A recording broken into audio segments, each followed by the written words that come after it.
Hello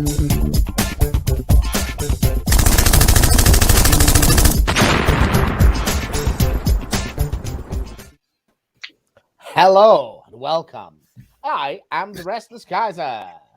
And I'm Johnny B. I'm Wooly Mike. And he is Andy from Friends of General Haig. And he's having But together we are Modeling for advantage. Andy's been having some connection problems, which seem to have solved themselves pre live show. So we're gonna do what we can with that. So let's go through the comments and hopefully he will reconnect. Josh Wood is here. Nice to see you, mate. Rich John slipped me a cheeky $5 before the show. I don't know what that was for, mate. I'll look further down, but we'll see. Mate, that's the going rate for an awful lot of things in Luton. I'll tell you that. Yeah. Nick from Team Clueless Games is here. Oh, that's me. I don't need to do that. Rosie is here. Alid is here. What a wonderful Tuesday MfA live show. And Wales has a chance for a home draw in the World Cup qualifiers. Well, you know, it is beautiful to be Welsh tonight so far. Tony Halton is also with us. Saffron69, hello. Glyn Moss is here. Working down. Sobs is here. Good evening, my friend. ES Taylor is here. Brush and Quill is here. Nigel Arnold is here. Good evening, a sausage. Hello, sausage. So John's probably not going to do his bit right now about Friends of General Haig because he's just temporarily disappeared. Classic T-shirt on Saturday, Jay Bizzle. So, Roxy the Riveter's just joined in as well, and Miller's Miniatures. You're going to drink a shot every time they say sealed not. Might not be any. Yes, Andy's having some issues connecting. He's, got all the kids off the internet, stopped downloading all the dodgy stuff in the background, and it's still not doing the thing. I mean, but yeah. Just to support such a great weekly show. Rich, that is fantastic. Right, John, Andy is back. You want to try and do it while he's still here? Gotta check. Give him a few seconds just to make sure he's really back. I am really back. Okay, he's really back. Okay, as requested by Andy himself. He wants me to do the Arnold thing, you see. Now, Andy, what are you? Well, my name's Andy, and while my internet is still working, I'm from the Friends of General Haig War Games Club, and I like putting on demo games at war game shows. So especially 17th century games, which is first half of the 1600s, English Civil War, that sort of thing. And so that's my bag. And I'm here to talk to you wonderful gentlemen about demo games and stuff like that. Thank you. Of course, your sealed not experience, right? Yeah. I thought that was just all old news, the sealed not. Well, it's a bit passé. But... Not, mate. Well, I'm going to say it as much as possible this stream because Sub-Commandant is going to drink every time we say sealed not. Sealed not. That's two. Sealed not. Cheers. Yeah. Well, that was that was brilliant. Brilliant, the sealed not. Marching around with pikes and muskets, getting my teeth knocked out several times. If we start there, then Andy, with the Sealed Knot Society reenactment, something a lot of us have kind of thought about it at some point as gamers, especially historical gamers, but most of us haven't done it. I mean, among other things, it looks very expensive and maybe a little bit too rivet counting for me. But because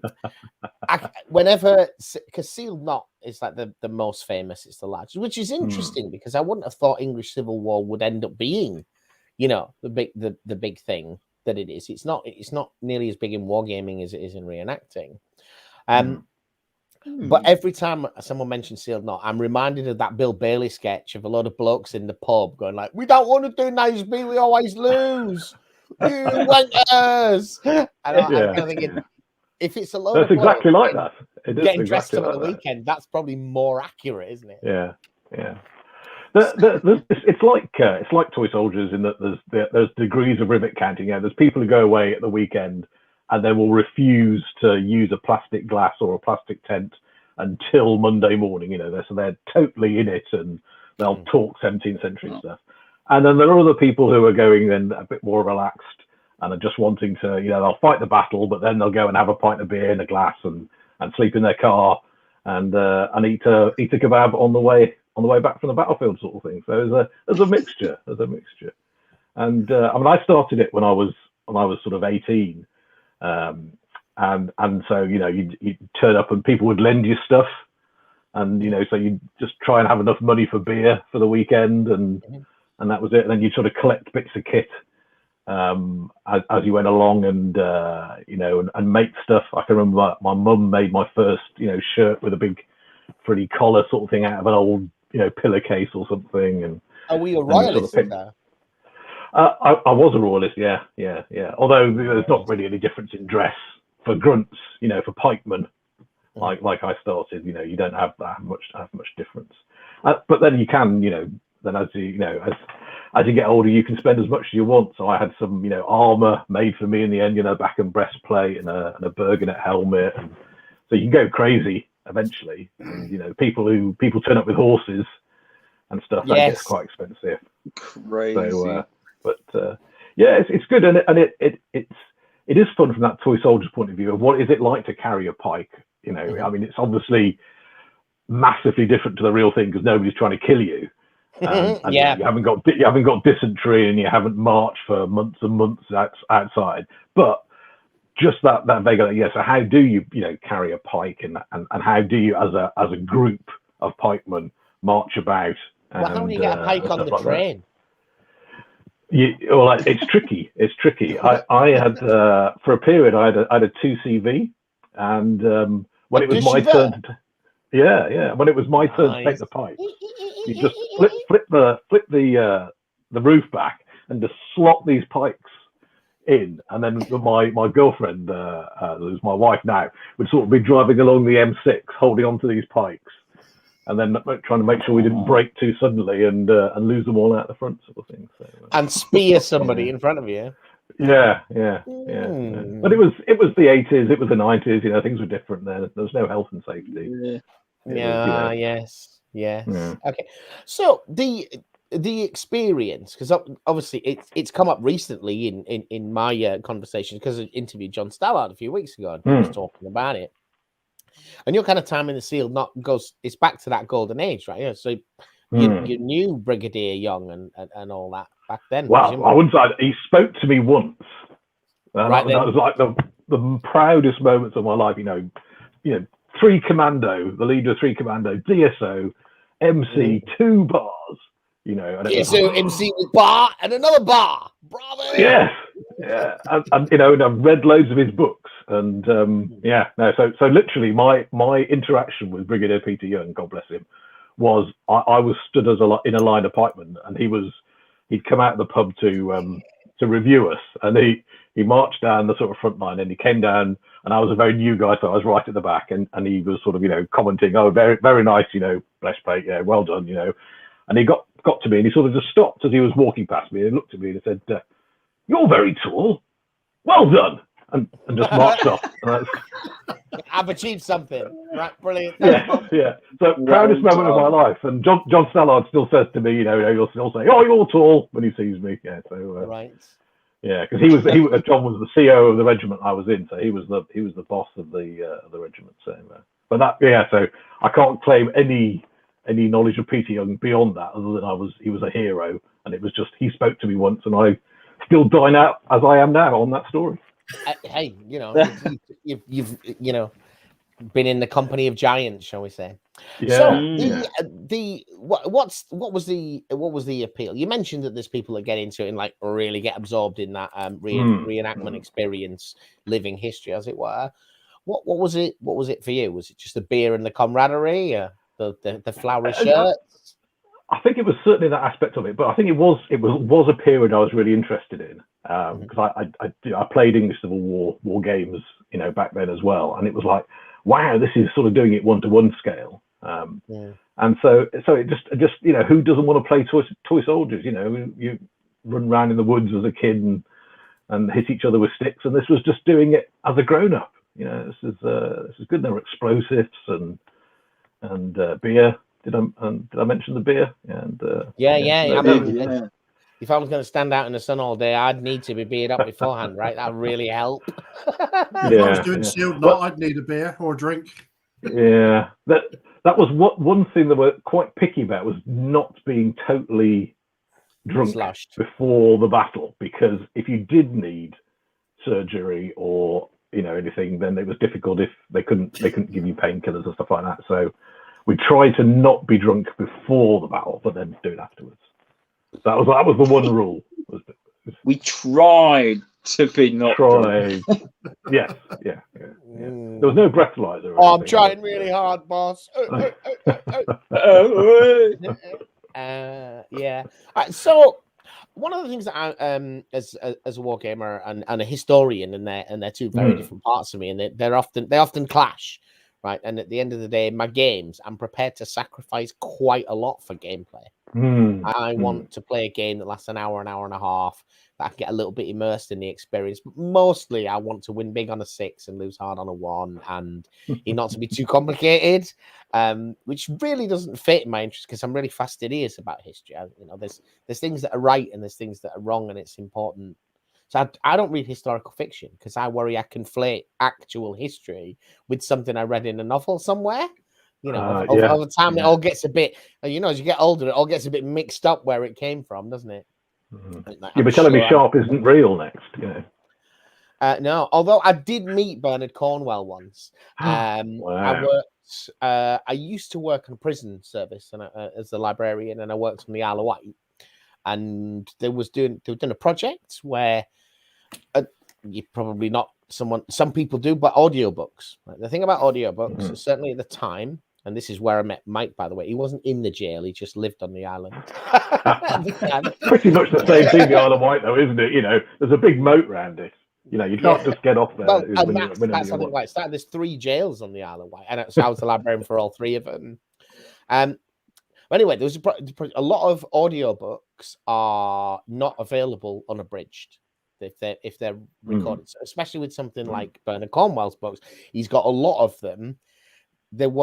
You weren't complete versions of them. So we had a program in one of the prisons where prisoners read audiobooks onto mini discs for people who couldn't see, and it was a prison that had a lot of older guys in it. Yeah. But when I took over this library and they were running this project, and I said, that's copyright theft. You can't just do that, right? You need permission. So we wrote to then said, we've got to write to all of these people now and ask them if they don't mind. And nobody minded. Of course they didn't mind. It was a fantastic program. And it was a meaningful job for some of these guys. They were reading these audiobooks for the benefit of people who had poor eyesight.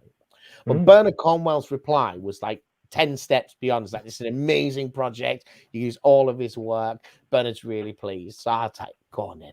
Let's send it out there. There's just chances. If you're ever in the UK again, any chance? Well, 18 months later, he was staying at the Royal Yacht Squadron with some friends for a weekend, and he came and gave a talk to the guys in that jail. It was brilliant. He even tried to buy my lunch. We took him and he brought his wife along. She wanted to see what it was like inside a real prison. He talked to these guys in the chapel. It's like the public library didn't get to see them. The ordinary public didn't get to see them, but the guys in the jail I worked in, they got to meet Bernard Cornwell. And he's a real French-hating Englishman, as you would expect. But there's this great photograph in the because you've met me, haven't you? I'm only a little fella, and Bernard Cornwell is very, very tall. And so the photograph in the newspaper were like in a line like this. It's like, people involved in books come in small, medium, and large. It's a great photo, and that's my Bernard Cornwell story. So there you go. Very good. You're the guest tonight. Did we want to say anything about Salute, though, John, before we move on to the meat of tonight's topic? I don't know. We went. That's the thing. T-shirt. Good T-shirt. Good T-shirt. Did you see it? Like in real life? Were you there? No, I didn't see that. It's just the pictures. Just the pictures. It was in the press the next day. In the press. It was in the press. I think it was in the Mail, the Mail magazine on Sunday. I think. Yeah. It was well worth the money. At least one random person stopped me and said, "Oh yeah, it's funny that." Whee! I was like, "Wow, cool." Famous Z-lister. What was it like? Quieter than usual, which is all right by me because it meant I could actually look at the cabinets. Didn't have to wrestle my way in there. But there was nothing really, mostly because I'm blind. But there was nothing really new. There was nothing that just sort of got me all fizzy. You know what I mean? I think if you didn't know, Black Powder's Epic Napoleonics were there and Paul Sawyer. Well, that I was saw big Paul news Sawyer. for a lot of people, I think. Yeah. I saw Paul Sawyer and I had a look at the sprues. But at this point, it feels like that's old news. Yeah, absolutely. They do look good. I'll tell you what I was really impressed with was before you carry on, was the scenery. Actually physically seeing the scenery you get in those sets. The Hougoumont and the what's it? They're really nice, man. And if nothing else, it's worth buying those. Yeah. So what size table are you going to need for the starter set? I was trying to work that out the other day looking at it. If you just put one of those two sets on. We've played a game of Black Powder ACW, and we had 120 mil frontage because it was 3 bases to a regiment, 40 mil bases. And obviously, ACW is very linear. Napoleonics isn't necessarily that linear, but certainly can be. Will be for British defenders, for example. And 4 foot wide, we fitted 2 brigades on, and there wasn't a lot of space at the edges of the table. No. So, I mean, I think you can play Black Powder on a 4x6 table, but I don't think it's intended to be played on that. If you hear Rick Priestley talk about it, where Black Powder came out of them playing with the Perry Twins collection, they've got like 18 million figures, and they play on a 100 by 70 foot board where they get to the end of round 1 and then they've run out of beer, so they call it. It's I think how their games go, and they created Black Powder to get much quicker action. Yeah. So, you were saying about playing it, Andy, about you were playing English Civil War in the 80s. So is that the old Green Book WRG role? Oh yes, George Gush. George Gush, yeah. I've played them. With dinky little 15 mil miniatures back in the 90s. Yeah. Awesome they were not quick to play. No. When you sat down to do a morale test, it's like, right, let's get a cup of tea. Let's do a morale test. It's also just working out your armor. I've got a frontage of 5 figures, so I'm going to pay for 5 of them wearing armor, so I can take a casualty and still be heavy infantry from the front. Oh yes, it was that kind of game. Wow. So anyway, that was for me. The thing that I liked the most was to see they had a demo game, might even been participation, the actual South London Warlords Club, of the Jerry Anderson UFO series. With the UFOs and the interceptors and so forth. Even the Skydiver. The idea that you need an interceptor rocket plane attached to the front of a submarine. I love that about Jerry Anderson. It's like, this is totally unnecessary. We launched this airplane from the front of a submarine, okay? Oosh. Because the effects team said they could do that and it would look cool. Right, okay, let's go with that. Super marination. Did you see the Poltava game? A 6 mil per Broden. Had a 6 mil game, 1709 Poltava. Massive, I think I saw it, but my eyes are not good enough to look at 6 mil when there's a crowd. Oh, that looked good. That looked good. That looked really awesome, though. It did look like a battler, doesn't it? It does look like it got all those figures out. Yeah. Does look and feel, yeah. I used to play 6 mil Napoleonics, 36 figure regiments. And so it kind of harks back a little bit to what John had said in his interview. The problem when you go with the smaller figures is you still tend to not increase the number of models per regiment. Yeah, you just have more regiments. Yeah. Yeah. So I'm not sure where I am on that, because I am in my games much more interested in being a general than a captain or a major, and I think that that's something that often in what we call it a war game, but you've got a company on the table or a platoon even, and you start talking about things like strategy and that has nothing to do with what's happening here. what's happening here is a handful of guys having a fight. And all of those other things that you've read in books that don't happen on this level, they happen on a really different scale. Yeah. No, and I love 28mm figures, and I've given up 15s because it was taking me as long to paint 15s as to paint 28s. Yeah. So I love the idea of the small scales, but when it comes to actually sit down and paint a figure, I'm going to paint a 28 at the end of the day. So just tough. I just have to get a bigger table. Yeah. Yeah. But you need a bigger house for that, right? Yeah, or a garage, or a scout. Play in the garden. Yeah. Just what size board recommend? World of Tanks is intended to be played on 3x3, and unless you're going above 250 points, do that, because it means you fight immediately. It's supposed to be like a 5-turn, 6-turn game. There's shooting on turn 1. It's a very different game if you play on a big table. It works well on your 4x4 though, doesn't it? Yeah.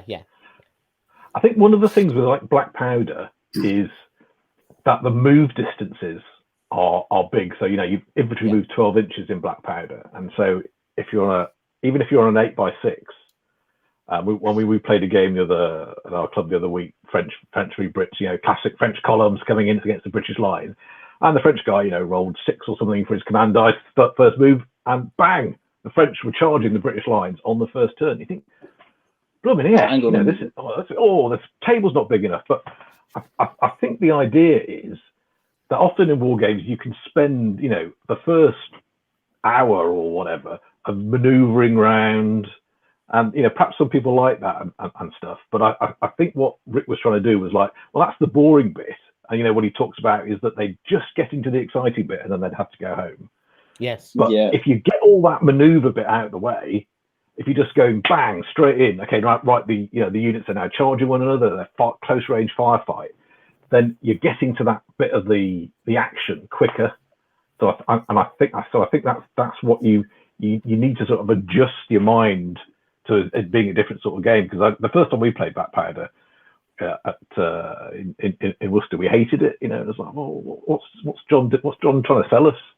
So you've got to totally adjust the way you look at the game. Yeah. I think. And, certainly more abstract, isn't it, than anything else? Yeah.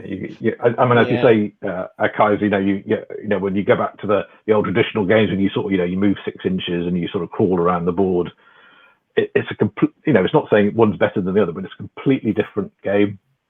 And I think it's just that adjustment is that in the first turn of the game, we will be in combat and we will be in close range firefights.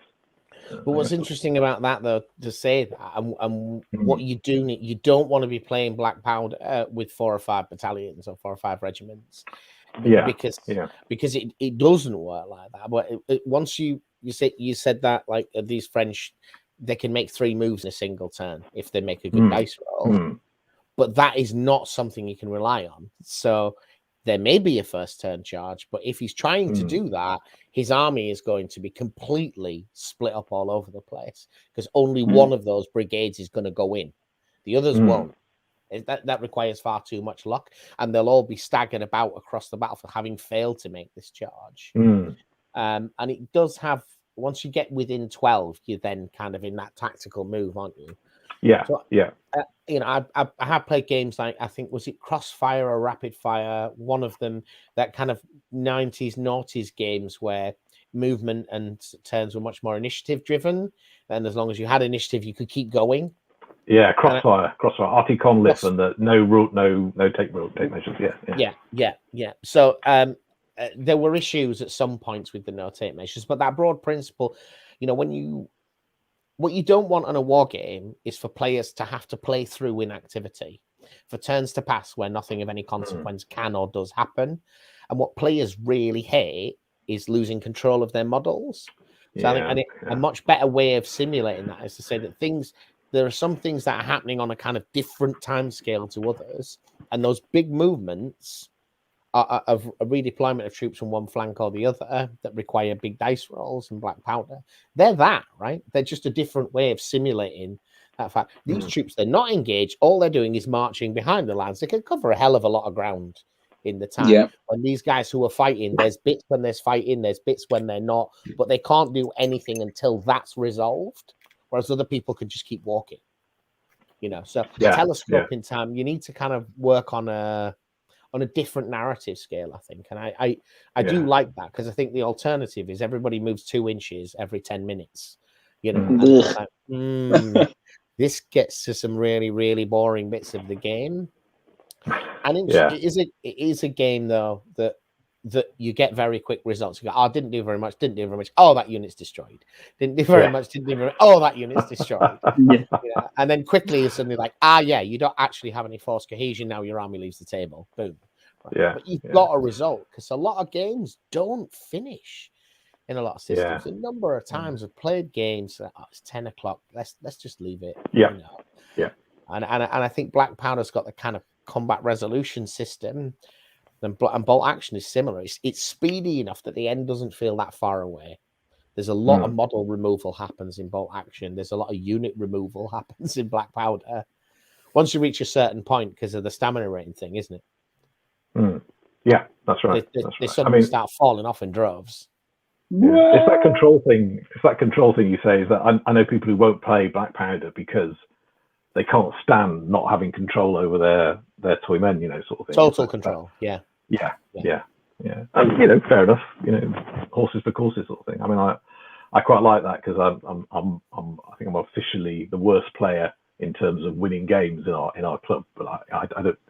I just like moving the figures around and yay and stuff. You know, winning or losing isn't that important. So if my guys, you know, run off and stuff, that's great.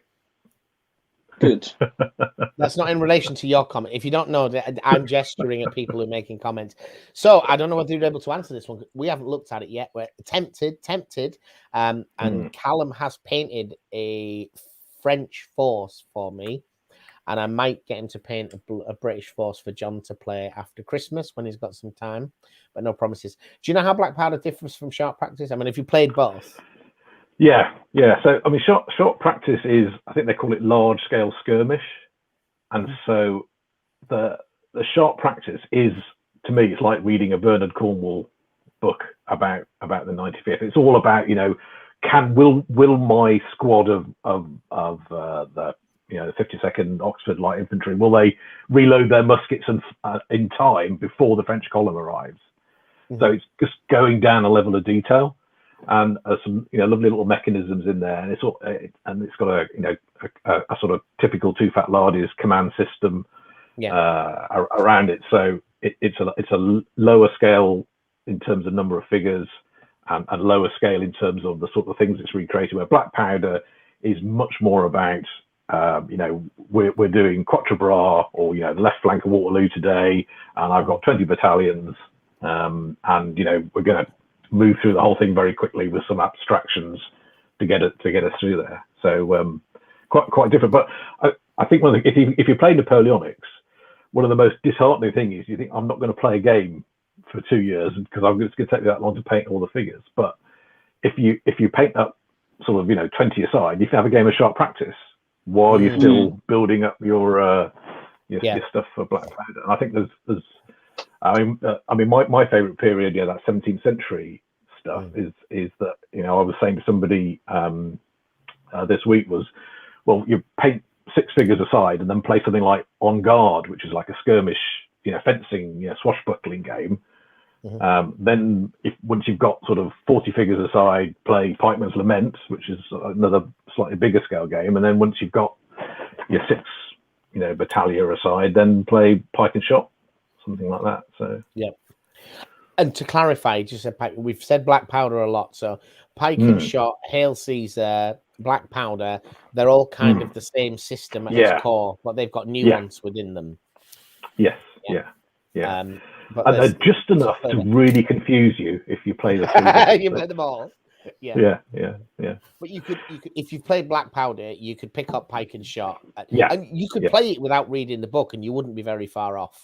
Yeah, no, I mean we do that, and as I said, there's just the nuances, like some of it is this is 3 inches in Pike and Shot, but it's 6 inches and I think we just mix it up and get it wrong, but it's all fine, sort of thing. But yeah, the core mechanism is the same.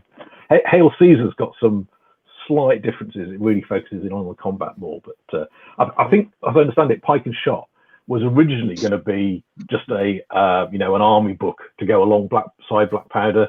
But I think they started to make so many changes to the rules that they decided no, it's going to have to be its own rule book, so it's separate. Right. Okay. I haven't even taken the sprue out of the box yet. By the way, my hobby internet is terrible. I think we should look at Andy's pictures though, because so Andy does principally it does demo games. Not principally. I mean, you war game. You're many things, right? You're a Renaissance man. Yeah. But we met him at the Warlord Day, and we see it's clear you've done a lot of demo games. So he sent some pictures through, and we'll have a look at those, some of the demo games you've done in the past. And let's hope that, like a pro, I have prepared earlier. How about that then? Oosh! Yeah. There we go. So that's all done. So that's the so this is English Civil War. I guess really it's historians call it the War of 3 Kingdoms, because it's Charles the First, fighting Parliament in Scotland, in Ireland, and in England. But wargamers call it the English Civil War still. So this is it in Scotland, 1645, Covenanters versus the Royalists. And so this is the game we did at the Warlord Open Day when I met you. But Johnny, you must have stood at the end of the table. I can't believe I didn't see you. Oh, well, you were pretty heavily involved in that game at that point. Was I? Yeah. I was in the zone. The eyes naturally look away. Oh yeah, but true. This is a game full of gingers, because this is Highlanders. Them Covenanters are a duo bunch, though, right? Oh yeah. Oh, the Royalist. Johnny would definitely be a Royalist, I think. Yeah. It'd be. You reckon? Yeah. One of the Highlanders. Surely. Yeah. Yeah. All right. So this is the opening phase of the battle, by the looks of things, right? Yeah. So this is the village in the foreground is currently Montrose and his forces are camped there at night, and the Covenanters that you can see in the background have surprised them. And this is one of Montrose's most famous battles, because he had no right to win this. He was outnumbered, and he was surprised at dawn by a larger army. But he managed to turn things around and win the battle in the end. So it's a really exciting battle to refight. Wow. Very nice. So look at these beautiful models. Can you see these up close? Even some of those are Warlord figures, which is good. Some of them at the Warlord. That is good, yeah. Are they Warlord paints? Yeah, so I think a couple of those actually are Perry miniatures, but I think those actually, because that's the Irish troops, and I must admit, Warlord are the only people who really do nice Irish troops. Eureka do some, but I think Warlord do the nicest Irish brigade, because obviously John loves this period, so that things like Highlanders and the Irish brigade and stuff like that. Some of the other manufacturers I don't think do as nicely. Yeah. So it's slightly later period, but these are the descendants of the Galaglass. Yeah, very much. The old men from Ulster. Yeah. Look, can you see this? Look at this. That's men with bagpipes. Gorgeous. Marching into the village. It was a real feast for the eyes. Yeah. You have to prepare yourself for the tartan. That's the downside. Look at that. I'm loving it. Lots of Covenanters. But every time it's my own figures, and I shouldn't think, God, they look lovely. Look how marvelous my figures are.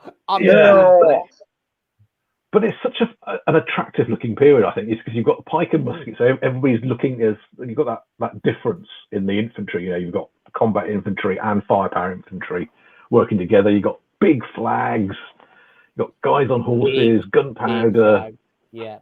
Do you reckon this guy called Hurry got a lot of jokes made of him in the camp? Oh, for sure. He's a fascinating character. Hurry, he changed sides 3 or 4 times during the war. I thought he was going to say during this battle. during this battle. The Covenant has kept changing sides, though. Well, yeah. Because they wanted complicated religious freedom, and they'd fight for whoever was going to give it to them. And the king agreed to it in the final period. Yeah. He'd agreed to anything just to get Yes. That was the point at which, like, no Englishman was going to follow him anymore. It's like, you'll say anything to anyone now, won't you? Yeah. So that was a problem. Did you paint every single one? No, I admit, no. I have to admit, I have had help with the painting. I'm a massively slow. Oh, that's painter. okay. So I've outsourced some of the painting. Well, that's all right. That's good. What about this fella here? Go on, I'll have you. It's just lovely. Look, some of the Highland figures are great. Yeah. Some of these are War Games Foundry. So the old, those are one of the Perry brothers' first historical ranges. Wow.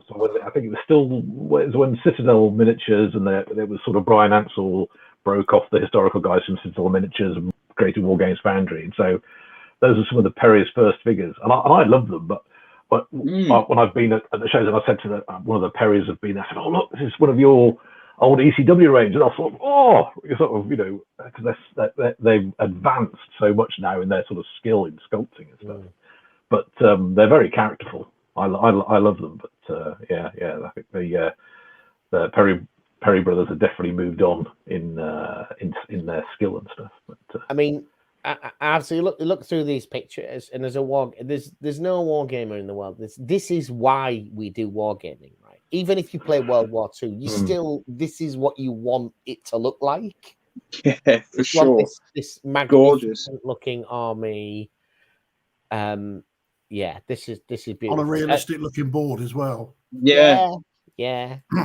But like all good boards, I would say, I think when you're doing a board, it's important that the board doesn't embarrass the figures. I think your board only wants to be quite good, but your figures definitely want to be better. Yeah. You can make a board look so nice and you can't see the figures on it. And but actually this board belongs to John Stallard, so this is his one of his boards. But he had it made for Aldern, but for he's got a collection of these sorts of things as well. So so it saved us having to bring terrain. We said, John, can we borrow your Aldern boards? And so that's perfect. So there's a mix of basing conventions on this. This is a good photo for showing that. This is the different vintages of the models, presumably. Yes, it's me not being able to really commit to one type of basing. Yeah. So you can see the guys in the middle are just the standard, the classic 4 guys on a 40mm wide square base.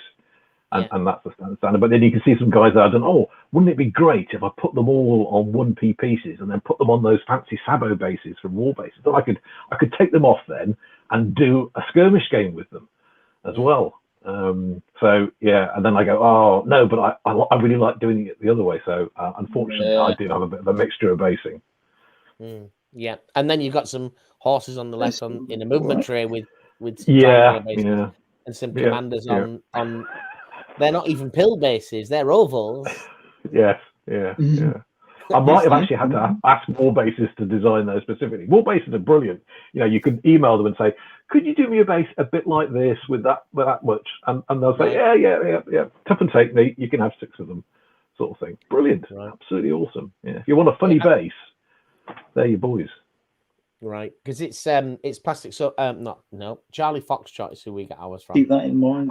Yes, I've got some of there. They do really nice the counters, for your casualties and stuff. They do some that are horse sized. So I've got some of those. Horse sized. Well, you've got to have a dead horse. Horse. Yeah, that's a nice photo. Whoa. Yeah. So this is just me taking, just what you the sort of thing you do, isn't it? On a Saturday afternoon, rainy Saturday afternoon, take your toy soldiers out and make nice pictures with them. And you've done it on painted your rug. And lifted it up. Yeah. You can smile one of my teddy bear. Oh, look at that! It's the king. No, that's Montrose. No. That's the king. He was the king's lieutenant in Scotland, so he's carrying the royal standard because he's representing Charles in Scotland. So So that's a warlord figure, but I changed the hat and I changed the horse, but it's still a warlord figure. Right. The hat and the horse. Triggers brew. So how many total figures did you have on the battlefield table? Oh gosh. All of them. Yeah, 600, 700, something like that. Yeah, it's not. That's one of the good things about the Scottish battles is they were relatively small. There might be like 5,000 on each side, which in the scale of like Waterloo's 100,000 or whatever. So they're relatively small. So you can your unit might be representing your root unit of 12 figures might be representing 120 men or 50 men rather than your unit of 24 figures representing 700. So you're having a smaller ratio of figures, which is nice, sort of thing. So these are Warlord Highlanders in their loveliness, including the dude with wanting it, absolutely wanting it. Yeah, they're coming for you, brah. And then these are Scots cavalry on dinny horses. Yes, because everybody knows that Scots had rode ponies. And so what I've done with my Scots cavalry, I put all the Scots cavalry on Perry metal horses, which are a little smaller, and all the English cavalry are on Warlord horses, which are bigger. So they have that difference because, as you say, you get to be a bit of a sad button counter. But so that's some Warlord and Perry horses, men on all Perry horses there, I think. Yeah. But it's one of the things that comes up in all the accounts, though, is the Scots, certainly in this period and before, they don't have decent sized horses, and English cavalry is usually the key to success in fighting the Scots. Yes. That's right. Oh, look at these guys, Trizars. Look at him. So this is Alistair McCullough. So he's one of my big heroes. So he was a MacDonald, and he was basically in some ways the military brains behind Montrose. And he's the classic image of a Highland hero. He was meant to be 7 foot tall, and as a teenager wrestled bulls. All the the classic heroic tropes. And what I was trying to model on his huge claymore here is there's an account that he had a sliding weight on his sword. So as he was hefting his claymore, he had this weight would slide down the blade and add momentum. Now, it's probably pure fantasy, but sounds fantastic, doesn't it? The Vorpal blade of head chopping off. Yeah. So, so he's a huge hero for the MacDonalds. The Campbells hate him, but he's a fascinating character. So McCullough the Devastator. That was his nickname. What a name! Just trying to catch up with the comments while we look at this big fella here. I don't know, Millers. If you like your bright colours, Covenanters are not your gig. Covenanters are a duo bunch of Puritans. They're very much into Presbyterian. So they didn't like the Puritans. Well, that was one of the problems. Was that Cromwell like wasn't anybody independent. else. Yeah, I didn't like anybody else. No. Looks like Kaiser in the front. I don't know who that is. Right. So that's these. I do fancy Covenanters myself because they fight all over Europe. Everybody else, definitely the best army. If you're going to get an army, get Covenanters because they fight. You can fight everybody else then. Get them first. So there's the cheeky guy on the end of the line. And he's even got his little dinkle. You gotta highlight that just right. The shading that took. The dark tone. You need to make a diorama of this guy firing a pistol on the third in from the left, aiming at the dude's butthole. Aiming at his butthole? You're crazy. That's nice. That winding up to a Highland charge there. Indeed. So this is some lovely pikemen about to go in. So these are some poor Covenanters. So this is a different battle now.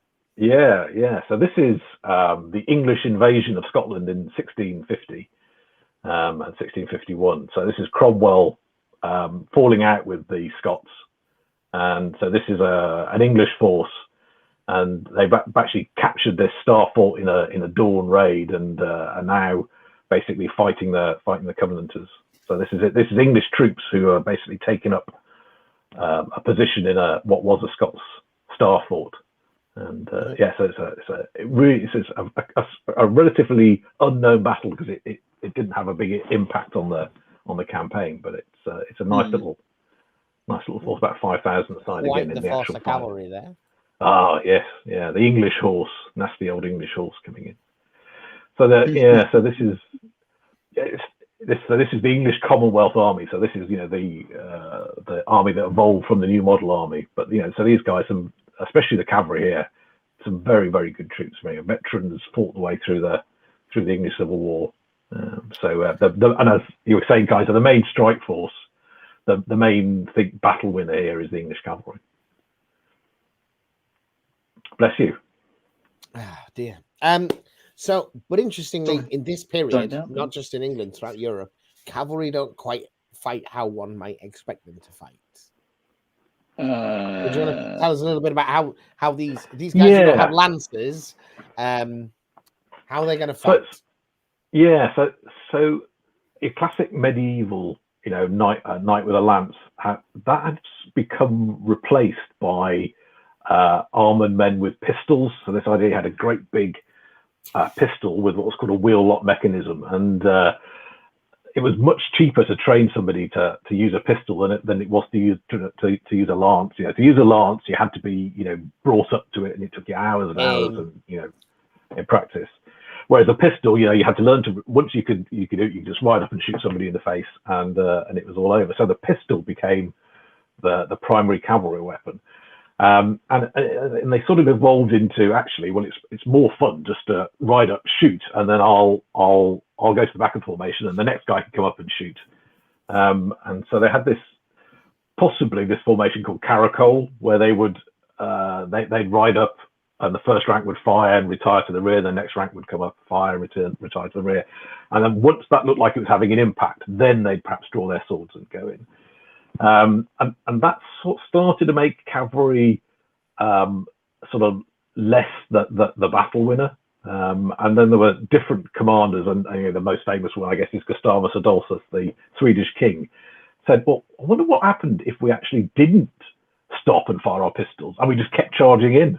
And so this is one of the classics, and there's lots of discussion now whether that really happened and how much it was a real tactical difference between different troops. But that's one of the. And what you have to remember is you look at these guys no amount of shock cavalry is going to be able to deal with that pike. But look at all these dickheads with just guns. Yeah, you can ride them down with a saber quite handily. Well, so the pike and the musket, the reason you have both is they were meant that they fought together, so that just as you say, the musket men were very nasty. Though a musket ball was going to go through any armor by this period, so very nasty, but be ridden down by cavalry. So when they're reloading, the cavalry will sweep in and take them out. So the pikemen are there to protect the musketeers. So when they see the cavalry coming, the musketeers will scurry and take cover under the pike. So they'll form a sort of hedgehog formation, a bit like an early square. If you think Napoleonics, they formed a square, to stop the cavalry getting around. So these guys would form a equivalent of a square with the pikemen and the musketeers sheltering underneath. And this is where a pistol would come in very handy again, is that you just like at Waterloo, they rode up and pistoled the men as they were standing in square. The same here, the cavalry would ride up and fire their pistols. And we're generally talking pistols, right? Sets. Not like, okay, that's me done for 20 minutes. I've got 4 here. Boom! And again, that's 4 dead pikemen. When a few of us have done this, there's a bit of a hole there. Exactly. And then we'll go in. And funny, the Scots were famous for carrying oodles of pistols. They have a couple in holsters in front, and one in each boot and one in the pocket, sort of thing. So that guy earlier was showing you where he might keep another one. Yes. A little derringer or something. Yeah. All right. So it's a really interesting. Because we said there aren't lancers, but actually, the Scotch bonnet, they do like a bit of a lance. Yeah. And they gave the new model cavalry, occasionally they catch them out, and when the Scots fought in Ireland, some of the Irish cavalry refused to fight the Scots again until they were given breastplates, because they'd had such a shock coming up against these guys with long pointy sticks. Right. They had trained to charge at you. Yeah, they weren't. They'd never fought anybody with a lance before, and so they weren't used to how to defend against it. So they were quite shocked about that.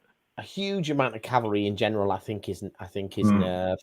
I've talked a little bit about this before. I do not believe that at any period in history a horse and rider actually crashes into a body of men, because I think there's just a whole amount of death on both sides there, including the horse. But if somebody's nerve goes, well, that's a very different one. Chopping down dudes running away, horsemen are really good at that. Really good at that. And just looking like you might. Yeah. Good evening, Roundheads. That's us. That's us. To be honest, I think I am a bit of a royalist. I think it's the hair. Yes. Oh, big flowing locks. Lovely. Well, somebody else's hair, of course, but yeah, they're all wigs, aren't they? So here we got some more lovely little gem dice there. So tell us about your flags as we're looking through these. Tell us about your flags. Where do you get your flags from? So Flags of War. There's a guy in Scotland, Ian, and he has got. If you Google Flags of War, that will bring you up the website, and he does this period. He does Napoleonics. So he's definitely one of my top tips.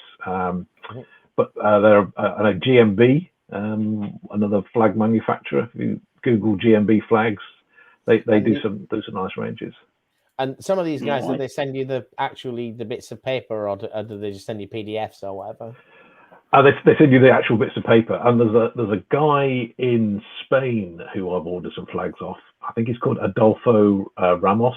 Don't quote me on the name, but he'll send you just the flags printed out, and you can cut them out and stick them on. Right. Or for a couple of euros, he'll actually fold them and send you them sticking on the flagpole, which is nice as well. Oh, nice. So, this is in Voloki. So this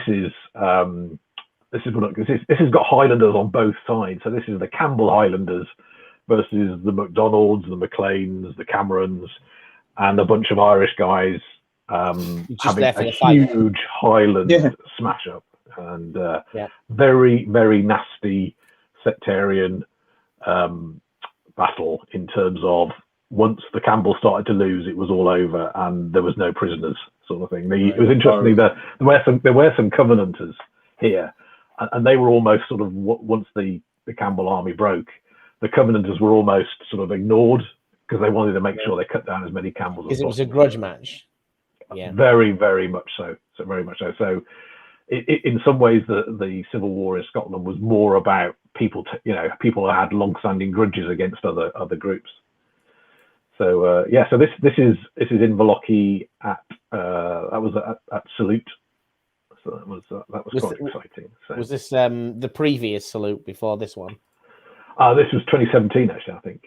2017. I've just noticed the time, so I'm going to blitz through these last few ones. Yes, yeah. I'm going to get closer up with these. Right, now I know that's not Lutzen, because Lutzen was the battle Napoleon was at. That's 1813. This is Lutzen 1632. Right. So it's funny, it's a strategic position on the what's called the Via Regia, the King's Road that runs from Spain to Moscow, and so it's a crucial route through Europe. And so that's why there's several battles fought along that. But this is Gustavus Adolphus, 30 Years' War, classic battle of Gustavus Adolphus and the Swedes versus Wallenstein and his imperial army, and Gustavus Adolphus dies at this battle. So it's really imperial as famous. In the Holy Roman Emperor. Yes, yeah. So it's Swedes and Protestant Germans versus Catholic Germans in the main. Probably with some Walloons and Italians in there as well. Walloons, mate. You're in good stead when you got a Walloon. It's the colours, isn't it? I look at this and thinking, this is just my some winged hussars there, are they? So this is my new project. So this is what I'm building up to at the moment. So Look at that. going back from going back from Lutzen and 1632. This is where Gustavus Adolphus cut his teeth, was fighting the dread Polish winged hussars. Right. So so that's my next battle is going to be all these guys. So Swedes against. So I've only got 3. I need 7. I think 7 units of these guys. So Has every single man in the regiment got a moustache? Oh, probably. I'd hope so. Right. So, yeah. Yeah. Look at that. Every single man in the army got a moustache. Beautiful. Beautiful. Oh gosh. So much good stuff. So much goodness. I've actually Polish winged hussar myself out. Actually, I'm halfway through a unit, and I have been for the last 4 months because I can't paint another leopard skin. It's right. Yeah. All right. Let's catch up with these. Do you know how the penny? Don't know what that means. Good evening. Good evening. Did you know how copper wire was invented? 2 Scotsmen fighting over a penny. Oh wow! You're not supposed to laugh at that one, Mike. My son was a Kurgan Islander. Well, are those tents easy to make? Which tents is he talking about? The ones from Andy's? I'd assume so. I've not. I would have thought so. Yeah. And I think they're Renedra ones. Renedra ones. Yeah. Fantastic. Don't rush the picks are great. Well, we're almost out of time, Tony. I'm afraid. Windmill terrain is nice. Oh, yeah. So, Sarissa windmills. Sarissa windmills. So how? Right. Okay. I've got a Sarissa kit. I'm not happy about how difficult it is. If I'm being honest, we got the Roman temple, and I'm just like, oh my god! I should have known from the weight of it how many pieces it was going to be in. I picked that up recently. I've done the Roman bridge for SPQR, but I picked up the temple. Nah. What's the windmill like? Are we talking like 50 pieces, or are we talking like 500? It's not to part, but there is a reason why there are 2 built and 1 only half built and damaged, because I couldn't face a third one. Yeah, right. And the Sarissa stuff I've seen is really good, but it is more of a modeling challenge than you might expect. It isn't a box with a few bits stuck on it like a lot of MfA kits are. There's a lot more to it. And it's been great. It's a real pleasure to just look at that. So for those of you that don't get to shows very often, you don't get to see this kind of thing. And it is just nice to see, especially if you're a hobby butterfly like so many of us. You never probably quite get to that stage where you have a beautiful set, where the battlefield is full and you're very familiar with all the rules. And people like Andy go take these games to war game shows so you can have that experience, which you're otherwise not going to get. And I really like it. I rarely take part in participation games because you need to commit a lot of time in demo games. But I get that kind of feeling, sort of almost like coming home. It's like I'm in a room where all of this is going on. I can look at that and I can just admire it for 10 minutes and can look at that and go, I'm never going to play 7 Years' War in my life. I'm never going to paint a model. But you know what? If I did it, I'd want it to look like that. And so it's a really nice thing to do. It's been really nice for you to really appreciate sharing your collection. Thank you. I've loved it. Great. So when can people come see you demonstrate your games if they want to touch and feel those beautiful figures with their greasy fingers? I don't know. I'm planning this big Polish Swedish game, but I'm not sort of close enough to being able to finish to say, right, I'm going to try and get at that show, because you have to sort of, there's always a limited number of places, like especially at Salute, so it can be difficult to get in as well. So maybe not next year. Maybe it's going to be the year after next. It's a marathon, not a sprint. Absolutely, absolutely. And the quality of what you've got there is so good. As I said, we saw the first game that we showed there. You had that at the Warlord Open Day this year. That was really nice. Well, I didn't do a thing because I was mostly dealing with the photographs. I literally got the glue out and the snips. I got no further. I'm getting worse at this. John, where did you get?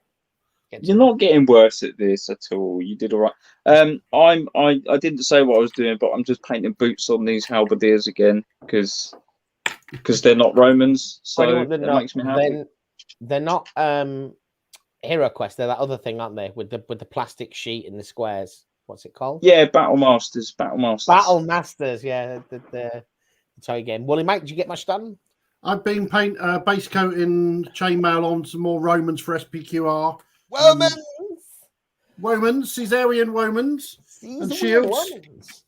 Andy, were you trying to do any hobbying tonight? I got the paint out earlier on, but I didn't do anything yet. Oh, that's good.